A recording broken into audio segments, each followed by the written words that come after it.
this has been one of my best investments. It was an apartment that I bought for $660,000 on the ocean. The apartment block is here.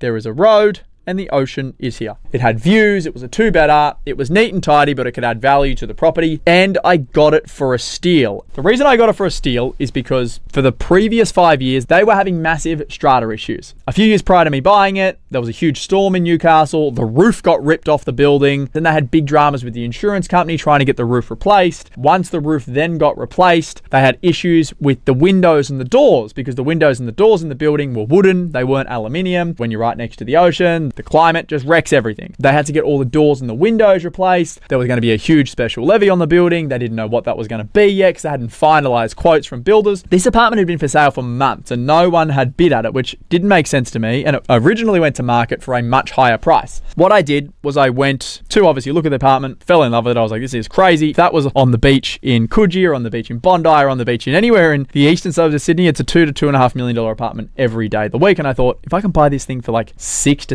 $700,000, it's a steal. But it had hairs on it. The strata report was horrendous because of all the stuff that had happened prior. So I thought, what should I do here? Should I try and take the opportunity and potentially get myself into a lot of shit, or should I pass up on it? So what I did was, to find out more about what had happened instead of just reading a strata report, I got the details of 2 of the other owners in the building, and they were both the apartments at the front. I went and met them. I sat down and I said, hey, I really want to buy this apartment, but I'm unsure about what's happening in the building. Can you give me some more insight? The girl that I met with in the building was actually the one dealing with all the issues with strata and the builders and all the rest of it. And once I got a detailed understanding of where they were at, roughly how much it was going to cost, because they did have initial quotes from builders, but they hadn't chosen one yet, I thought, this is not bad. What ended up happening was I bought the apartment for $660,000. There was then a $40,000 special levy that had to be paid to replace all the doors and windows, paint the building. But this wasn't a sunk cost because it was going to increase the value of the apartment because the building got painted. We had beautiful stack of doors right on the beach. So it made sense. I was actually like renovating it. So I was all in for $700,000 and this $40,000 didn't get paid straight away. It got paid, I think, over like the next 12 to 18 months that I owned it. This apartment now is worth $1.2 million.